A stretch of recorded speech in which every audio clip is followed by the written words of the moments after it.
The band hit a fast snare roll. Lights shimmered across the polished Hollywood set.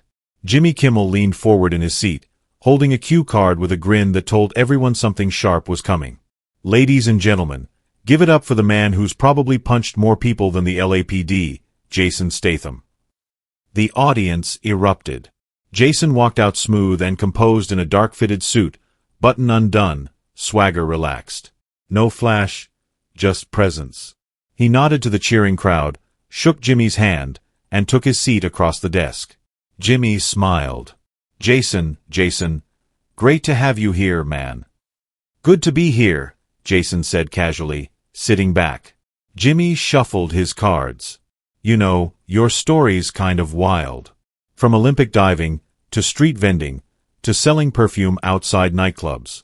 And now you're beating up CGI megasharks on billion-dollar sets. That's not a career, that's a fever dream. Audience laughed. Jason smirked. Yeah, I took the scenic route. Jimmy leaned in with mock curiosity. No, seriously, what was harder? Selling knockoff cologne in a hoodie or pretending to beat up The Rock? Another wave of laughter. Jason's smile barely moved. His eyes didn't. Jimmy added, You've basically gone from peddling scents on sidewalks to being Hollywood's official neck snapper. It's inspiring. Kind of makes me wonder if I should have spent more time at the gym than in comedy clubs. Jason tilted his head, voice even. You ever try selling perfume outside a pub at 1 a.m. during a football riot? Laughter paused, just slightly. Jimmy chuckled. Can't say I have. Jason leaned forward slightly, tone colder. You see, Jimmy, people love to talk about how far someone's come. They just rarely talk about where they had to start. The audience quieted. Jimmy blinked. Jason added, You were handed a mic, Jimmy. I had to fight for one. And there it was. Not loud. Not angry. Just enough to shift every atom in the studio. The laugh track died. Eyes widened. Phones quietly came up. The room wasn't watching a talk show anymore. They were watching a man reclaim the narrative in real time. The tone was set. And it wasn't for jokes anymore. Before we proceed, like and subscribe to catch Jason Statham's epic face-off with Jimmy Kimmel, and comment where you're watching from today. The studio lights pulsed bright gold and crimson. The band ripped through a playful riff, horns blaring and bass thumping as the camera panned across the cheering crowd. Jimmy Kimmel Live! Glowed in bold white letters across the backdrop while stagehands scrambled quietly at the edges. The vibe. Electric. Late-night perfection. Then came the moment. Jason Statham stepped through the curtain, black suit, no tie, collar just open enough to say he was in control. The applause swelled like a wave crashing through the room. A few whistles, a couple standing claps. The man walked like time bent for him, relaxed, unreadable, nothing to prove. He gave the audience a subtle nod, shook Jimmy's hand, and took his seat across the desk, one leg crossed, posture calm. Jimmy leaned in with a grin, clearly ready to play. All right, Jason, he started. Now I know you're the action guy. I mean, we've all seen you leap off helicopters, fight 10 guys on a moving bus, and defy gravity in literally every Expendables movie. Jason chuckled. Yeah, physics and I aren't exactly friends. The crowd laughed. But you ever just sit down and cry at a rom-com? Jimmy asked, feigning genuine concern. Like, does Jason Statham get emotional over The Notebook? Jason smirked. Only when the explosions stop. Laughter rippled again. The banter was light, quick, and hitting the rhythm late-night TV dreams of. You always have this serious face, man, Jimmy continued. Like, I feel like if I ever saw you smile too hard, a building might explode behind you. Jason shrugged, dry as sandpaper. That's why I keep it minimal. Insurance reasons. The crowd howled. It was working. The audience was charmed. Jimmy was warming up, clearly loving the rapport. But Jason, he was present, sharp, but he was also measured. His eyes flicked briefly toward the front row. You could feel it. Something deeper. A weight behind the jokes. Jimmy missed it. He launched another jab, grinning wide. You've played a transporter, a hitman, a shark puncher. Next you're going to be in a rom-com about a florist with anger issues. Jason raised an eyebrow. As long as I get to body slam someone into a flower cart, I'm in. Even more laughter. But the set was only just heating up. Under the spotlight, the air stayed easy, until it didn't. Jimmy leaned back in his chair, smirking as the band's piano player hit a dramatic note. You know what blows my mind, Jason? Jimmy asked, his tone playful but with a sharp edge. You really went from selling knockoff perfume on the street to punching sharks on the big screen. Laughter rippled through the studio. Big, bold, late-night energy. Jason smiled faintly, jaw tightening just enough for the camera to catch it. I mean, was that always plan A? Jimmy continued. Like, did you wake up one morning and say, forget the cologne cart, I'm going to jump out of airplanes and supplex submarines? Jason let out a slow, dry laugh. I don't know if there was a plan, he said. Just knew I wasn't staying where I started. Yeah, but let's be honest, Jimmy pressed, his grin widening. Nobody looks at a guy diving for coins at the bottom of a hotel pool and goes, yup, that guy's gonna carry an entire action franchise. The audience laughed again, but it was thinner now. Some chuckles. Some side glances. That tension when a joke starts sounding a little too real. Jason's smile didn't reach his eyes this time. Jimmy wasn't done.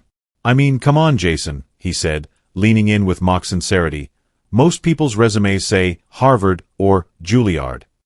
Yours says scent samples and backflips. A few laughs. But they came slow. Jason sat still, the smile now gone. His voice, when it came, was cool. Controlled. Yeah. My resume's strange, he said. But it's mine. I earned every line on it. The room quieted. Jimmy chuckled awkwardly. Hey, I'm just saying, kind of an unusual path to Hollywood. Jason looked at him now. Really looked at him. Yeah, he said, voice calm. But it's funny. Some of us had to climb up just to get in the room. Others were born with the keys. No punchline. No laugh track. The audience fell completely still. Jimmy blinked, unsure how to respond. A low murmur rolled through the crowd, just one or two gasps, the sound of energy shifting. Jason didn't move. Just sat there, hands folded, gaze steady. And for the first time all night, Jimmy Kimmel was silent. Jason didn't shift in his chair. He didn't raise his voice. But the change was instant. The crowd felt it. He leaned slightly forward, eyes fixed on Jimmy, not as a threat, not angry, just steady. Anchored. You laugh at hustle, Jason said quietly, because you never had to survive off it. The room froze. The sentence hit like a pin drop in a cathedral. Jimmy forced a chuckle, lifting his coffee mug with a weak grin. Hey now, I respect the journey. Jason cut in, calm and clean. No, you don't. Not really, he said.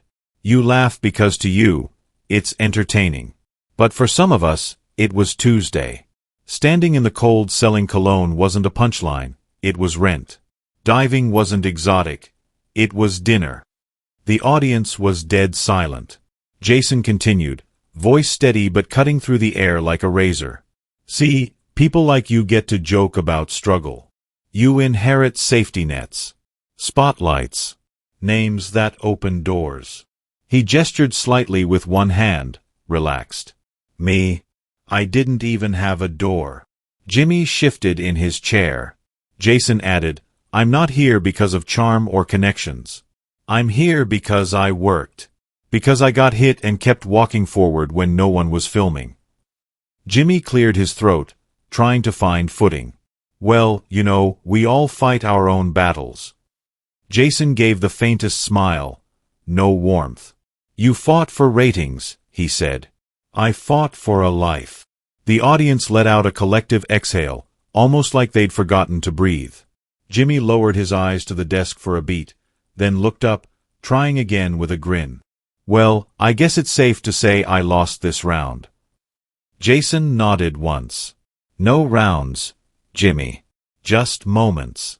Some define you. Others expose you. And with that, Jason leaned back again, composed as ever.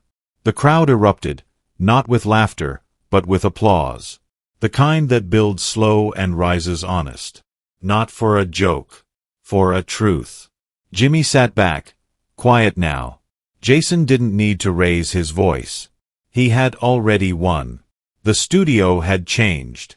The spotlight was no longer on Jimmy's set. It was on Jason, and he had earned it. For a moment, no one in the studio moved. You could hear the hum of the lights, the slow turn of the stage fans, even the light shuffle of someone's shoe in the back row. A few claps broke the silence, uncertain, then louder, a growing ripple of respect. Then, stillness again. Jimmy sat frozen behind the desk, eyes flicking toward the producers off camera as if silently begging for a cue, an escape, something. Jason leaned back slowly, never breaking eye contact. His body language was open, not aggressive, but his presence dominated the room. He picked up his water bottle, twisted off the cap, took a sip, and then placed it back on the table with deliberate calm. Jimmy forced a smile and tried to chuckle it off. Well, I think I just got Stathamed. A few polite laughs followed, but they fell flat. Jason finally broke the tension, not with a joke, but with a shift in tone. I didn't come here to take shots, Jimmy, he said. You want laughs, that's your world. But I've got nothing to prove to anyone in this room. He paused just long enough.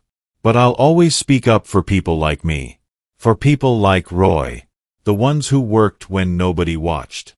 The ones who never got to sit in chairs like these. Jimmy nodded, quieter now. I didn't mean. Jason raised a hand gently. You don't have to explain.